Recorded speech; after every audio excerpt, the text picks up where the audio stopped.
रात का समय था और आसमान में बादल घिर आए थे। चारों ओर गहरा अंधकार फैला हुआ था। गांव के किनारे एक पुराना खंडहर हो चुका हवेली खड़ा था, जिसे लोग भूतों की हवेली कहते थे।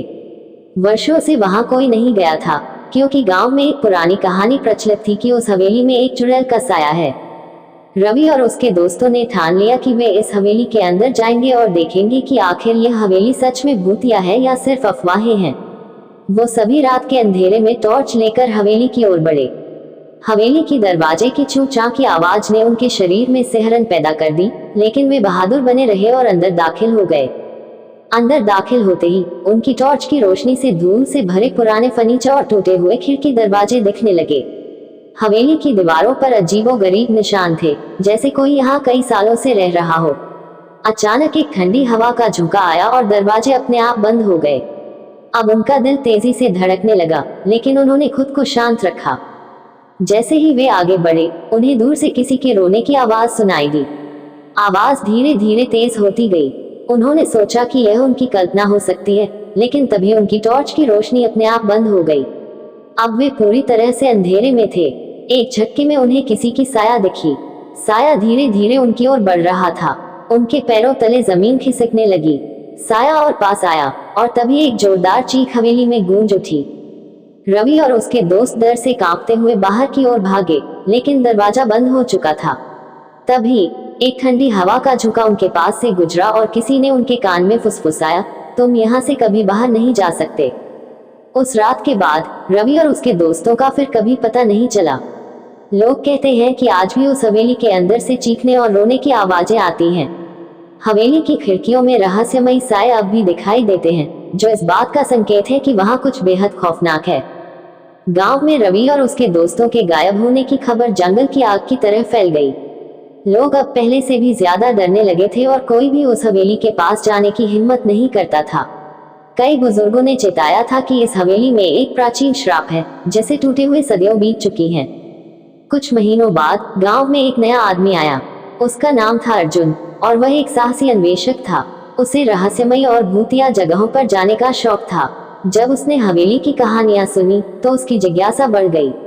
अर्जुन ने ठान लिया कि वह इस हवेली का रहस्य उजागर करेगा और उन गायब हुए लड़कों का पता लगाएगा। गांव वालों ने उसे मना किया, लेकिन अर्जुन ने किसी की एक न सुनी।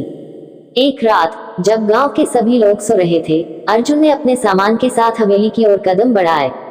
हवेली के पास पहुंचते ही उसे वहां की ठंडी और डरावनी हवा का एहसास हुआ, लेकिन वह बिना डरे अंदर दाखिल हो गया। हवेली के अंदर वही सन्नाटा और अंधेरा था, जैसा रवि और उसके दोस्तों ने अनुभव किया था। अर्जुन ने अपनी टॉर्च जलाए और हर कोने को ध्यान से देखना शुरू किया। दीवारों पर वही अजीब निशान थे और हवा में अजीब सी ठंडक थी, जैसे किसी की उपस्थिति हो।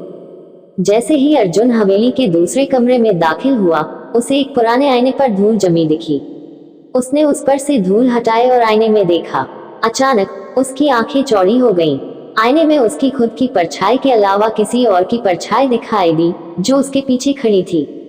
वह तेजी से मुड़ा, लेकिन वहां कोई नहीं था। उसका दिल तेजी से धड़कने लगा, पर उसने हिम्मत नहीं खोई। तभी उसे हवेली के ऊपर वाली मंजिल से किसी के कदमों की आवाज सुनाई दी। वह धीरे धीरे सीढ़ियों की ओर बढ़ा। ऊपर पहुंचते ही उसे एक बंद दरवाजा दिखा। दरवाजा धीरे धीरे खुला और अर्जुन अंदर गया। अंदर का दृश्य उसे हैरान कर गया। कमरे के बीचों बीच एक गोल दर्पण था, और उस दर्पण के चारों ओर अजीबोगरीब निशान खींचे गए थे, जैसे किसी काले जादू की विधि की तैयारी की गई हो। अचानक हवेली के चारों ओर से तेज हवाएं चलने लगी। दर्पण के अंदर से धुंधला साया निकलने लगा और धीरे धीरे वह चुड़ैल के रूप में बदलने लगा। चुड़ैल ने अर्जुन की ओर देखा और उसकी भयानक हंसी हवेली में गूंजने लगी। उसने अर्जुन से कहा, जो यहाँ आता है वह वापस नहीं जाता। अर्जुन को अब एहसास हो चुका था कि वह भी उसी जाल में फंस गया है, जिसमें रवि और उसके दोस्त फंसे थे। उसने भागने की कोशिश की, लेकिन दरवाजे अपने आप बंद हो गए। अब उसके सामने केवल दो रास्ते थे, या तो वह चुड़ैल के हाथों मारा जाए, या इस श्राप को तोड़ने का कोई रास्ता ढूंढे। अर्जुन ने दर्पण के चारों ओर खींचे गए निशानों का अध्ययन करना शुरू किया और पाया कि उनमें से एक निशान अधूरा था। वह समझ गया कि यदि वह इस निशान को पूरा कर सके तो शायद चुड़ैल का श्राप टूट सकता है। लेकिन चुड़ैल अब उसके पीछे थी। उसकी भयानक आवाज अर्जुन के कानों में गूंज रही थी।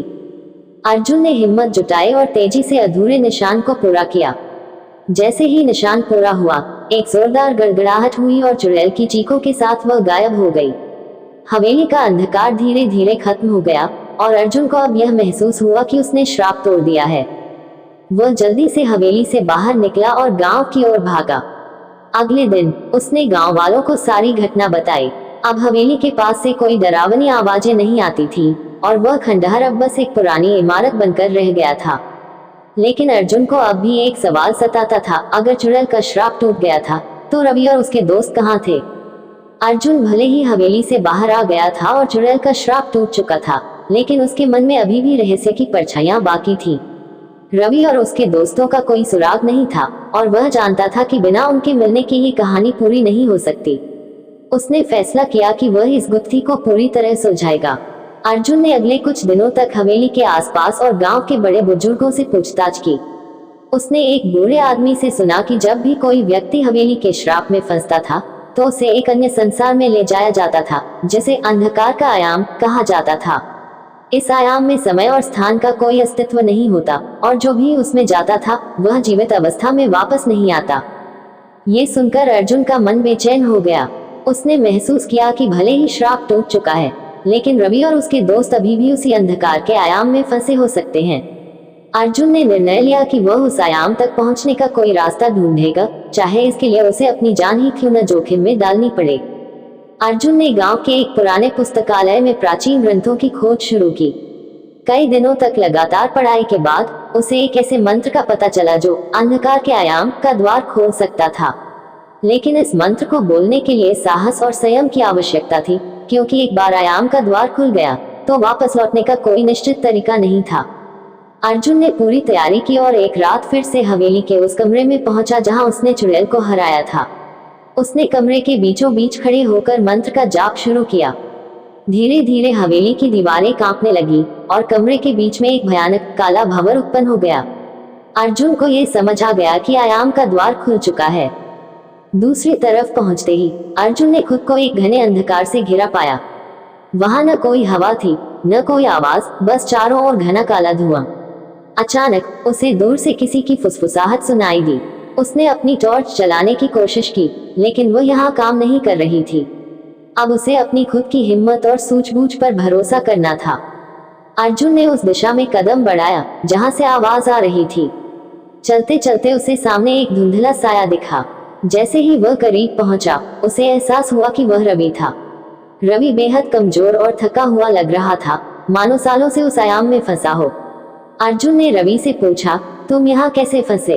रवि ने कांपते हुए कहा, हम सभी इस अंधकार में तब से फंसे हैं जब से हम हवेली में आए थे। यहाँ समय और जगह का कोई मतलब नहीं है, हमें बाहर जाने का कोई रास्ता नहीं मिला। अर्जुन ने रवि को आश्वासन दिया कि वह उन्हें बचाने आया है और अब वह सभी को वापस लेकर जाएगा। अर्जुन ने रवि और उसके दोस्तों को इकट्ठा किया और मंत्र को उठने की प्रक्रिया शुरू की, जिससे आयाम का द्वार फिर से खुल सके। जैसे ही उसने मंत्र पढ़ा, अंधकार और गहराता गया और उन्हें बाहर धकेलने लगा। एक तीव्र आवाज के साथ वे सब वापस हवेली के उसी कमरे में पहुंच गए जहां से अर्जुन ने यात्रा शुरू की थी। हवेली अब शांत थी। रवि और उसके दोस्त थके मगर सुरक्षित थे। अर्जुन की हिम्मत और सूझबूझ ने उन्हें अंधकार के आयाम से बाहर निकाल दिया था। गांव वालों ने उनका स्वागत किया और हवेली के रहस्य के समाप्त होने पर चैन की सांस ली। अब हवेली एक शांत खंडहर बन चुकी थी और अर्जुन का नाम गांव में बहादुरी और जिज्ञासा के प्रतीक के रूप में याद किया जाने लगा। लेकिन अर्जुन जानता था कि यह उसकी आखिरी भूतिया यात्रा नहीं थी। उसके सामने अभी भी कई अनजाने रहस्य और रोमांच बाकी थे।